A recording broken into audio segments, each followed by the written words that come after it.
like कर्मण्येवाधिकारस्ते मा फले.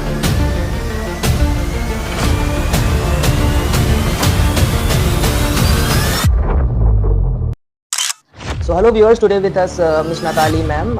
She is a phenomenal public speaker and she is a peculiar mindset coach. And in today's podcast, we will delve into the topic of how AI causes an anxiety in our brain and what are the important things which you should keep in mind to boost your self-confidence. So hello Natalie ma'am, how are you today?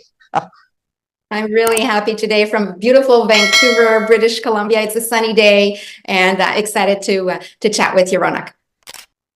And Natalie ma'am, I would really appreciate if you could, tell or provide a succinct information about yourself to our viewers, right? That what do you Yes. do and what is your profession as all? Thank you.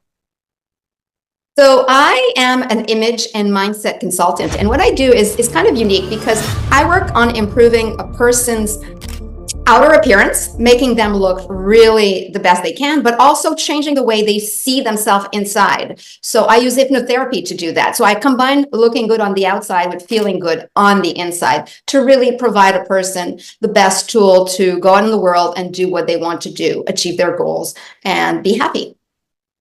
Right. So ma'am, as I asked you that how AI causes an anxiety in human brain, I mean, what are the areas of work that AI plays and how AI influence the human, mind in this in this technical world, right? Which is full of technology in today's world. So what are your opinions and insights in regard of AI causes an anxiety? I think AI causes an anxiety because, let's say, for example, ChatGPT, right? It's like, so it supports you. So every time you would, in the past, a few years ago, you would write something, you would really rely on yourself.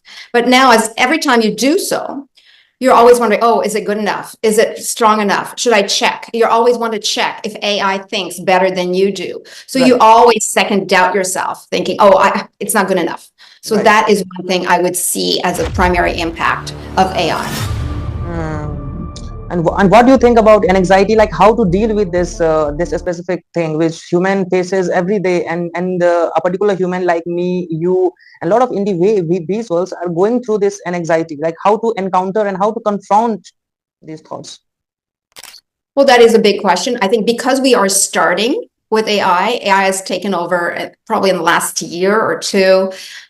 It impacts everything. It impacts if you are chatting online. You know, a lot of people meet people online and they might be concerned about they're not coming across the right way. So always referring to the help of AI and not really letting themselves be who they are. Because when you talk about relationship with people, if you rely too much on AI, it's not being genuine.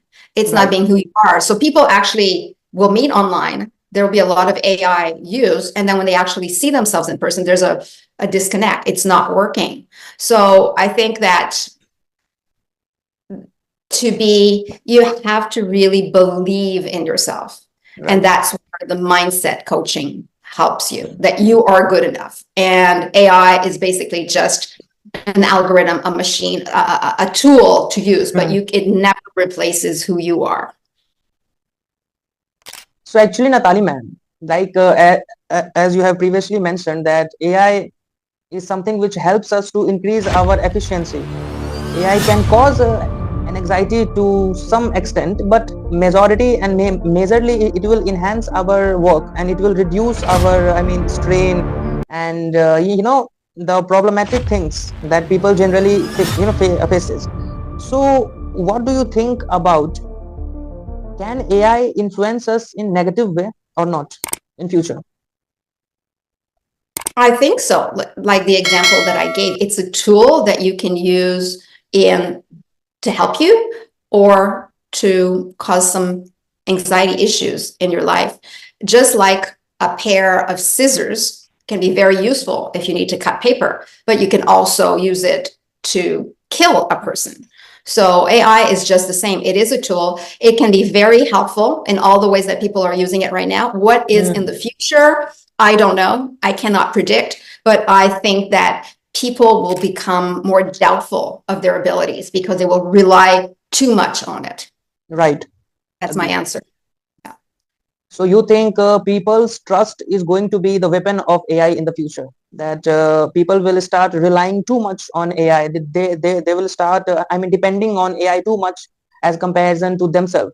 So my second question arises: how to boost self-confidence? Like in these days, a lot of people, plenty of people are losing their self-confidence. So what are your insights to help to boost their confidence and to achieve what they actually desire to achieve? Mhm. I think, when I'm listening to you asking this question, talk about stress. I think it is going to be maybe not so much a stress, but lowering your self-esteem because you're Right. going to question yourself.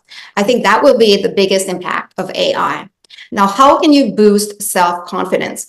I think the most important part is your inner dialogue. What Mm, you think in your mind is is crucial. So what I do for myself, I use power language. Power language is not affirmation saying, I'm good, I'm good, I'm good, I'm the best, I'm the best. It's just having a voice in your head that mm, is encouraging you. So for example, if I'm dealing with something very challenging, I mm. don't say, oh, I'm not good enough. I say, yeah, Natalie, you can do this. You can do this. Right. You've got like having a person beside you saying, okay, keep going. So power language, how you think about what you see yourself. That is number one to boost your self-confidence. Right. Number two, the more you do something, the better you become at it. So you start with a challenge that is not super big, but just a little bit more difficult than what you do. So for example, Mm, if you are to, I don't know, you're very shy about meeting people. Well, just going to the coffee shop and maybe engaging on a conversation with the barista a little bit. So you increase the level of difficulty right. every time. Right. That helps to boost your self-confidence. Right.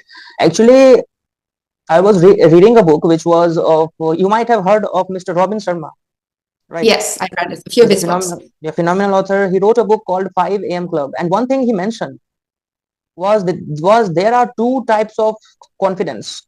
First one is internal confidence, and the second one is external confidence. Internal confidence cannot be taught, as in how you feel, and external confidence can be taught, like how you appear. So what are your insight upon these two types of confidence, like how to appear in front of anyone, or while giving an interview, or while attending to such kind of things in life, or internal confidence? So what do you think, are these two different, or these are aligned, or attached to each other in some way? I love that question because I'm an image and mindset consultant. That's really what I do. Right. Um, yeah. So image is about how people see you. So Mm, for example, I might be very nervous, but if I stand strong, I stand tall, you might say, oh, she's very confident. You right. perceive this from me and Mm, it gives me the boost, say, yeah, I am confident. A mm, lot of tools can be taught, like dressing nicely. If you dress nicely, you feel better about yourself. It gives you confidence and people perceive you better. They perceive you mm, as your status. right. The voice you use, if I'm like, hesitating a lot, I'm not confident, and you feel it. So your voice, your body language, the clothes you wear, external confidence, it helps you, it gives you a boost. Right. Internal confidence is going back to your inner dialogue, how you think Mm, about yourself. So with hypnotherapy, you can go and you can change that. So hypnotherapy is so powerful because mm, it's not using your willpower, it's using your subconscious mind. So you go into your inner programming, mm, beliefs that you've acquired through your lifestyle, not lifestyle, but your life experiences, beliefs that your parents, your family, your cultures have given you.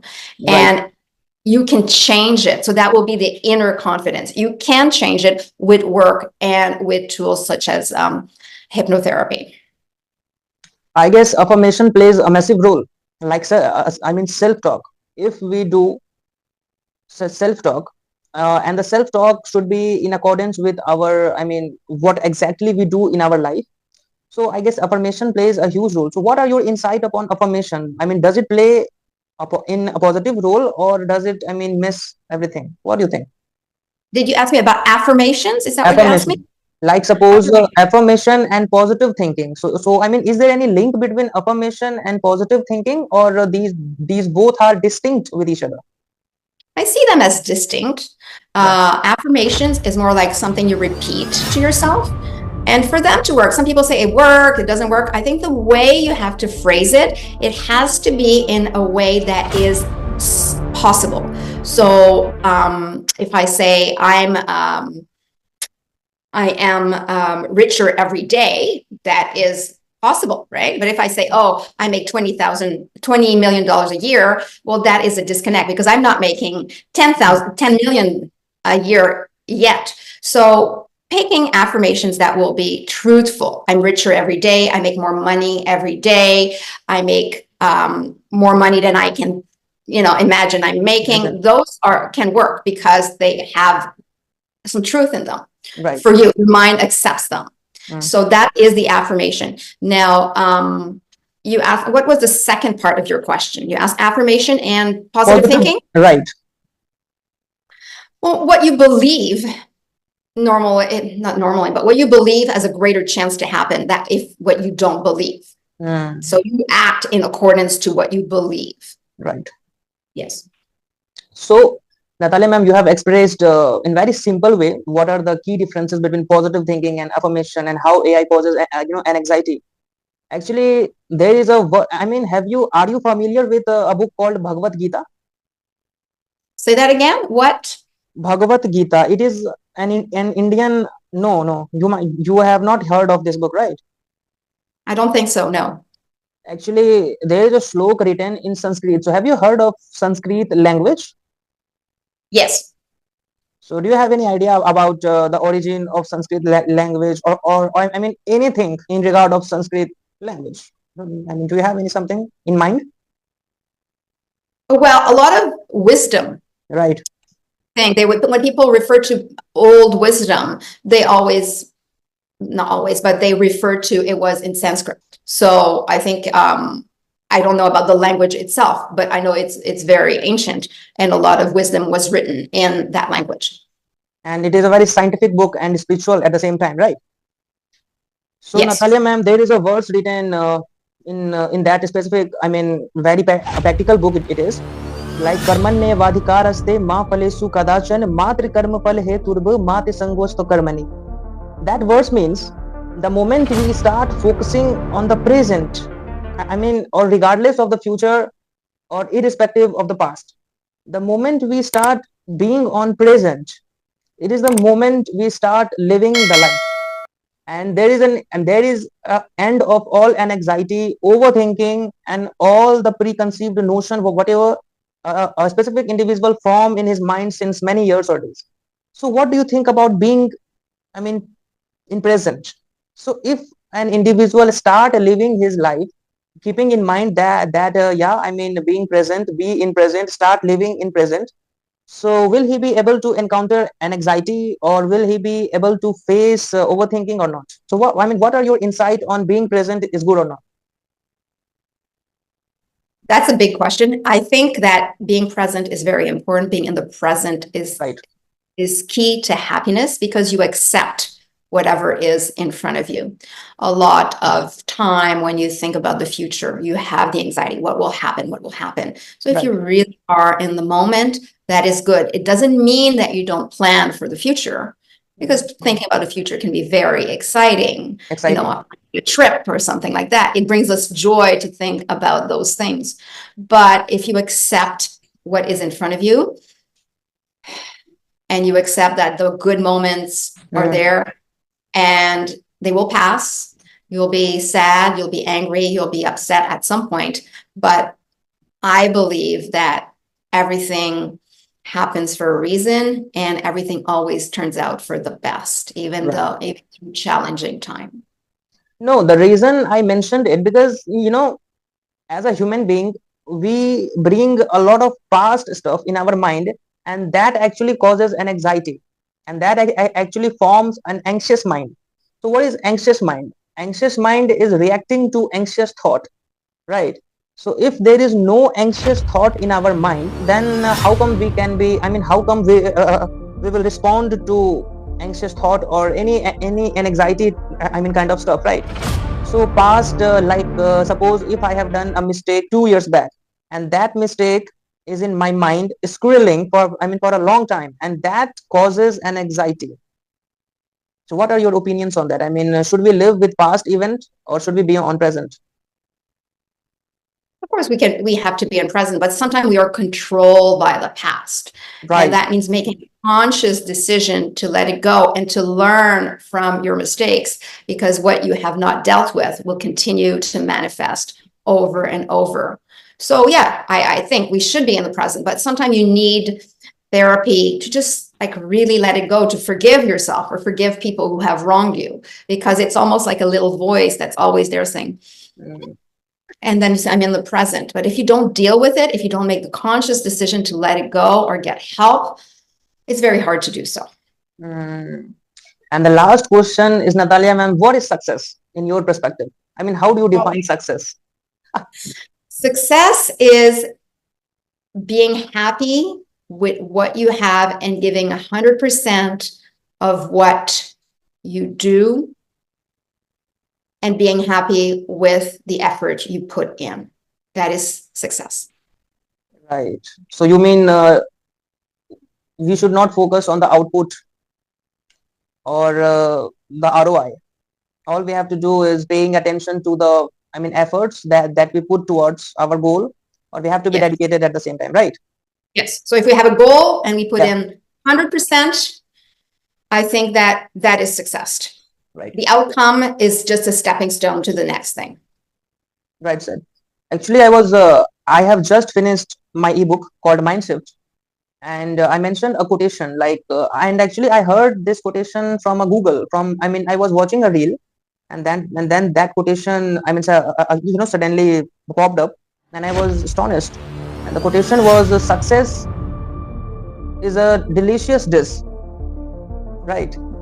Hard work, patience, knowledge are its ingredient, right? But effort is a salt that makes it delicious." I love that analogy.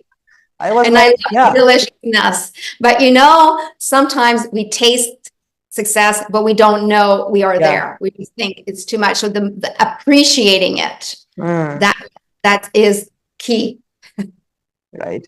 So Natalia ma'am, it was very honor to host you on our podcast. So you have shared very practical things in our podcast. So thank you so much for taking out your precious time to be on our podcast show, and hope you will achieve too much in your life and you are actually successful and you will be phenomenally, incredibly successful.